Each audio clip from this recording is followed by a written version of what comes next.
Are you ready? You're all blurry now. When the mind as knowledge dissolves in not knowing, we see that we are not able to find out who we are. I have no idea who or what I am. And you cannot find out who or what you are either. I cannot step back and know me because I cannot observe me as an object. Do you see? Thus we see that there is really no inward I. The I that we indicate as being me, Pete or Carol, is only a functional convention of self-reference. Do you get that? It's a functional convention of self-reference. We need to do this.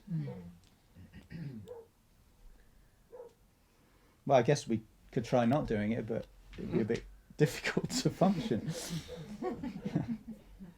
So the I that we indicate as being me is only a functional convention of self-reference. It is a way for our individuated body minds to organize experience in relationship to themselves. I'm Pete, you're Carol. That conventional self-reference called I can have all kinds of materialistic, scientific, and apparently rational notions about who I am, what life is about, and why I am here.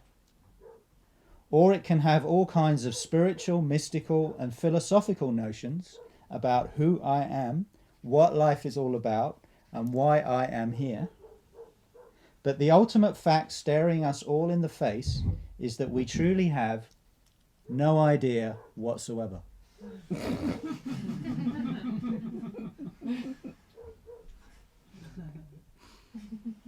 Isn't that amazing? In fact, to know everything about anything, a peach, for example, I'll just imagine I've got a peach in my hand, would mean knowing everything about the entire universe, because everything is absolutely interrelated. As some truly progressive scientists are beginning to discover, we cannot separate ourselves from anything in order to know what it is. You've all heard of quantum physics, right? They've discovered the observer affects the observed. You can't separate the observer from the observed. Even the physicists have discovered this. It's still not widely accepted, of course, culturally, but this was discovered at the early 20th century. The physicists who have discovered that the observer affects the observed call this quantum entanglement. So even science, the great Western means of making sense of everything, is discovering that no separate, discrete things actually exist. Every apparent thing, as Gautama Buddha said, is dependently originated, is inextricably intertwined with every other apparent thing. Do you understand that? Dependently originated. So in Buddhism, one of the fundamental doctrines or teachings of the Buddha is called dependent origination. And it means that every apparent thing that arises, whether it's a thought or that window over there, is dependently originated. It arises dependent on the arising of everything else. It cannot be isolated out from anything else. You see?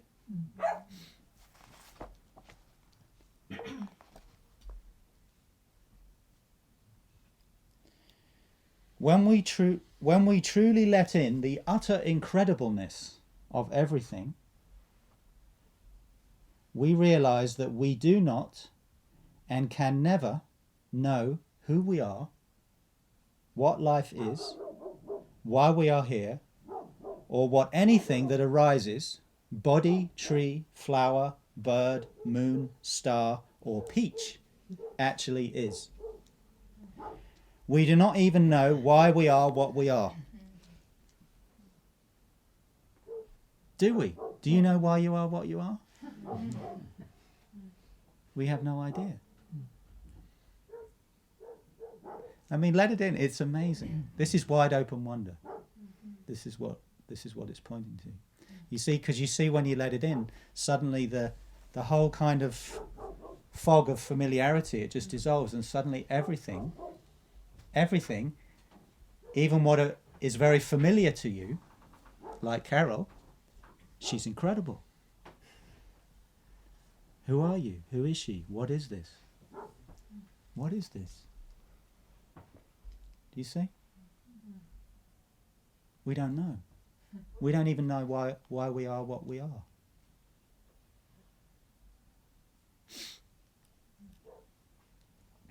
Just one bit more. We can say and think, for example, especially our spiritual folks, that all is one, or everything is an expression of the divine, or God is love. So these are all things that we might say, or, I might say some things like that on occasion. Right? But in some more fundamental sense, this is all complete nonsense.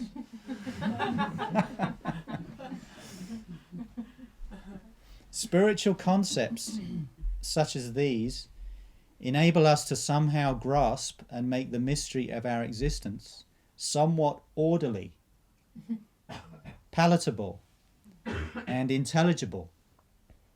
But in reality, with a capital R, our conceptions do not amount to anything that we can hold on to. We tend to appeal to these kinds of images and concepts to console ourselves and to induce a feeling sense of living contact with divinity. But can we be free of our need for the universe to make any sense whatsoever?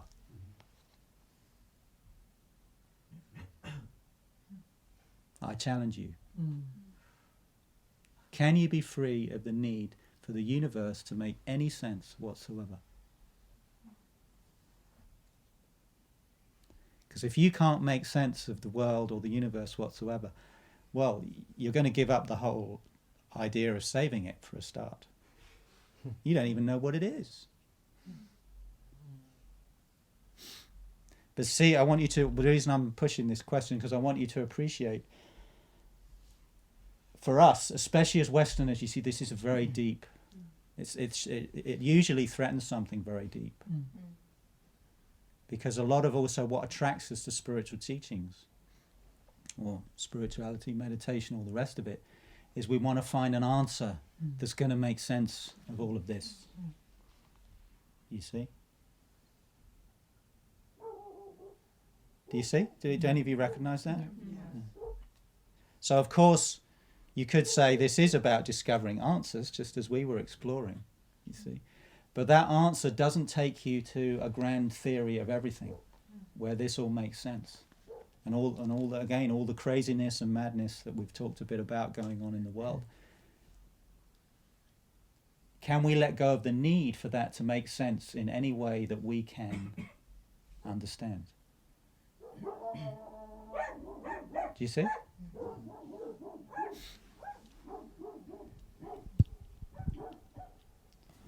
We can attempt to make sense out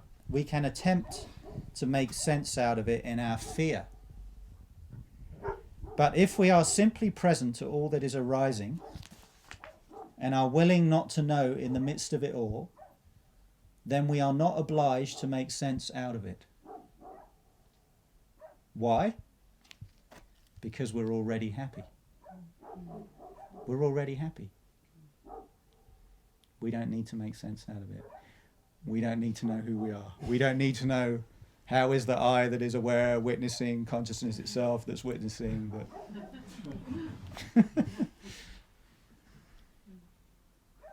Nothing could seem more crazy than to be already happy in this earthly realm,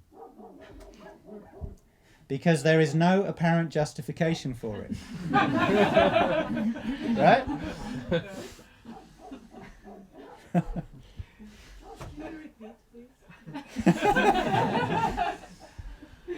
Nothing could seem more crazy than to be already happy in this earthly realm, because there is no apparent justification for it. It is not reasonable to be happy, let alone already happy. On the contrary, if we thoroughly examine this world and we really see what is happening here, there is very good reason to feel very unhappy. There is no philosophy based on our experience here that can make us happy. Rather, it is only the resort to wide open wonder, to the ever new recognition that existence is already miraculous, and therefore nothing fantastic has to happen, that allows us to be happy. Do you get it? Do you want me to read that again? Yes. You see us like.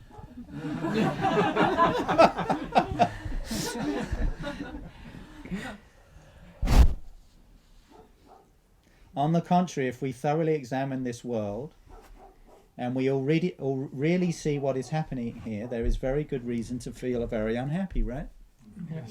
Right? Yeah. Mm-hmm. Tiago? There's a lot going on here. It's making you very unhappy, right? Mm-hmm. If that's all there was, well, it would be a pretty unhappy existence, right? Mm-hmm. We could read all about human history. It's mostly pretty unhappy, right? Mm-hmm. You get the idea. There is no philosophy based on our experience here that can make us happy. Rather, it is only the resort to wide open wonder, to the ever new recognition that existence is already miraculous, and therefore nothing fantastic has to happen that allows us to be happy. Do you get that? Yes. So it's the recognition that existence is already incredible and miraculous, and consciousness is, and everything is consciousness, and yet you're over there and I'm over here, and you see, it's already a complete, incredible, miraculous mystery. So we're not waiting any more for anything fantastic to happen, are we?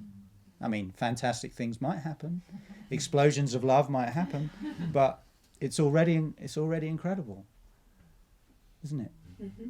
Do you see? Mm-hmm. Do you see?